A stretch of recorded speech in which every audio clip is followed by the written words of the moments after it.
যখন আরো একবার 50 ওভার খেলতে পারলো না, যখন বাংলাদেশ ধুকতে ধুকতে 200 পেরুলো, যখন উইন্ডিজ তাদের ওপেনিং পার্টনারশিপে 50 পেরুলো, কেউ কি ভেবেছিলেন যে যেই দলটা গত 12 ম্যাচের মধ্যে 11টায় হেরেছে, গত টানা 4টা সিরিজে ওয়ানডে সিরিজে পরাজিত হয়েছে, তারা 207 রান ডিফেন্ড করতে পারবে? কেউ কি ভেবেছিলেন যাকে মেহেদী হাসান মিরাজ তার বোলিং অ্যাটাকের 5th অপশন হিসেবে, পঞ্চম বোলার হিসেবে আক্রমণে নিয়ে আসলেন রিশাদ হোসেন, তিনি পুরো ম্যাচের মোড় ঘোরাতে পারবেন? কেউ কি ভেবেছিলেন বাংলাদেশের 200 পেরোনোর জন্য রিশাদ হোসেনের 13 বলে 26 রানে 200 স্ট্রাইক রেটের ওই ক্যামিওটা বিশাল একটা রোল প্লে করবে? কেউ ভাবেন নাই। যা কেউ ভাবে নাই সেই জিনিসটি ভাবিয়েছেন রিশাদ হোসেন, করে দেখিয়েছেন রিশাদ হোসেন মিরপুরের হোম অফ ক্রিকেটে। বাংলাদেশের কোন বোলার ওয়ানডেতে প্রতিপক্ষের প্রথম 5 উইকেটের 5টাই নিয়েছে।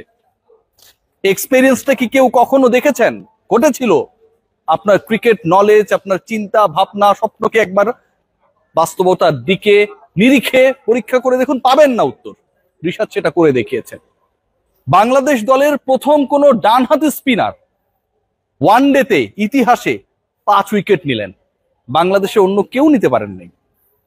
রিশাদ হোসেন আজকে যা করে দেখিয়েছেন, ব্যাটে করেছেন, বলে করেছেন, স্পিনে করেছেন, প্রতিপক্ষকে নাকানি চুপানি খাইয়েছেন এবং বাংলাদেশকে 12 ম্যাচে 11টা হারা দলকে ফাইনালি মিরপুরে একটা দারুণ জয় এনে দিয়েছেন, যেখানে 207 রান বাংলাদেশের জন্য ইনাফ হয়ে গেছে।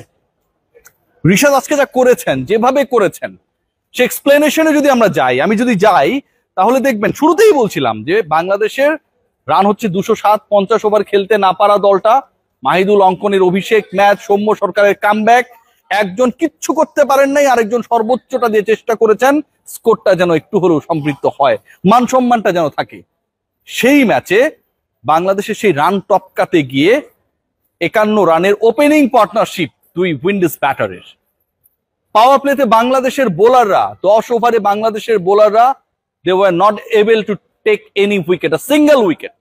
45 রান তুলে ফেললো উইন্ডিজ। যে আস্কিং রান রেট ছিল, সেই আস্কিং রান রেটের সাথে দারুণ ছন্দে এগিয়ে যাচ্ছিল ক্যারিবিয়ান ক্যালিপসোতে।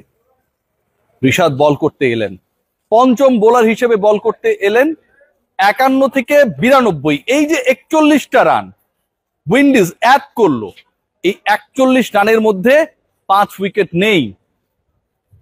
বিনা উইকেটে 51 থেকে 92 রানে 5 উইকেট হারানো ওয়েস্ট ইন্ডিজ তখনই পথ হারায় যখন রিশাদ হোসেন জ্বলে ওঠেন। এক এক করে প্রত্যেকটা ব্যাটসম্যানকে ফিরিয়েছেন। তার ওই 5 3টা ক্যাচ নিয়েছেন নুরুল হাসান সোহান, একটা এলবিডব্লিউ, একটা সাইফের তালুবন্দি করে। উইকেটের পেছনে নুরুল হাসান সোহান যে ওয়েতে ক্যাচ নিয়েছেন, ড্রপ করেননি, সুযোগ দেননি, স্ট্যাম্পিং করে ব্রেন্ডন কিংকে আউট করার প্রচেষ্টা, অন দা লাইনে থাকার পরও আম্পায়ার উইন্ডিজের পক্ষে ডিসিশন দিয়ে দেয়া, এবং পরবর্তী সময়ে সেই ব্যাটারকেই সোহান তালুবন্দি করেছেন রিশাদের বলে। সবকিছুই যেন একটা নতুন মহাকাব্য। মাঝখানে এক দর্শক মাঠে দৌড়ে গেলেন সিকিউরিটিকে ফাঁকি দিয়ে।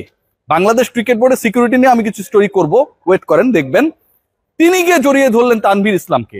আমার কাছে মনে হয় যে ওই দর্শকের টার্গেট ছিল রিশাদকে জড়িয়ে ধরবেন, আলিঙ্গন করবেন, ধন্যবাদ দেবেন। মিস্টেকেনলি তানভীরকে ধরে ফেলেছেন, আর তানভীর সেই ছোঁয়ায় তিনিও উইকেট পাওয়া শুরু করে দিয়েছেন। এই যে বাংলাদেশ আজকে জিতলো, যেভাবে জিতেছে, যেভাবে ডমিনেট করেছে বোলিং স্পেশালি, যেভাবে প্রথম পাওয়ার প্লে কাজে লাগাতে না পারা, 51 রানের পার্টনারশিপকে অ্যালাউ করা দলটা শেষ পর্যন্ত ওয়েস্ট ইন্ডিজকে হারের স্বাদ দিল, শেষ পর্যন্ত বাংলাদেশকে মিরপুরে জেতালো, শেষ পর্যন্ত বাংলাদেশের রেটিং পয়েন্ট বাড়িয়ে 10 নম্বর থেকে এগিয়ে আসার পথ দেখালো। এ তো পুরো রিশাদের নেতৃত্বে। ব্যাটিং ইনিংস নিয়ে যদি আপনি কথা বলেন, তাহলে সেখানে হতাশার সাগর, মহাসাগর। যে হতাশা কখনো শেষ হয় না, থাকে না যে সাগরের পানি আপনি যদি 1 বালতি 2 বালতি 10 গ্যালন 5 গ্যালন কমিয়ে নেন, নিয়ে নেন, তাতে কমবে না। বাংলাদেশের হতাশা আসলে কমে না। 2 ওপেনারকে নিয়ে বিশাল স্বপ্ন। সকালবেলা পোস্ট করেছিলাম যে আপনারা কাকে আসলে চান সাইফের পার্টনার হিসেবে। সৌম্য সরকারের নাম চলে এসেছে, শতে সাইফ, শতে সৌম্য, এস দিয়ে শুরু দুজনের নাম। দুজনই শেষ হয়ে গেলেন, সতেই শেষ হয়ে গেলেন অতি দ্রুত। এরপর আমরা পার্টনারশিপ দেখেছি, চেষ্টা দেখেছি, স্লো ব্যাটিং দেখেছি, বিরক্ত হয়েছি, স্বপ্ন দেখেছি, কিন্তু বাংলাদেশের স্কোরটা আসলে যতটুকু এক্সপেক্ট করেছি কালো মাটির এই উইকেটে, যে উইকেটটা ড্যারেন স্যামির মতো ক্রিকেটারও কখনো 15 বছর বাংলাদেশে এসেছেন দেখেন নাই, সেই উইকেটে বাংলাদেশ সেই পথে যেতে পারে নাই। 180-র মধ্যে যখন 7-8টা উইকেট চলে যায় সেই স্বপ্ন ধাক্কা খায়। যখন বাংলাদেশি ব্যাটাররা স্ট্যান্ডার্ড স্ট্রাইক রেট মেনটেন করতে ব্যর্থ হন, তখন বাংলাদেশের স্বপ্ন ধূলিসাৎ হয়ে যান। ঠিক ওই জায়গাটাতেও রিশাদ হোসেন কোথা থেকে যেন চলে এলেন ফিনিক্স পাখির মতো।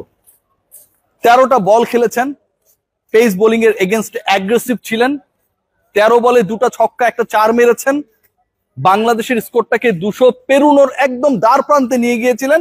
198 যখন দলীয় স্কোর তখন তিনি আউট হয়ে যান, এবং পরবর্তী এসে মুস্তাফিজ ছক্কা মেরে বাংলাদেশের স্কোরকে 200 পেরিয়েছে। 200 স্ট্রাইক রেটের রিশাদ আপনি খেয়াল করে দেখুন বাকি সবার থেকে আলাদা।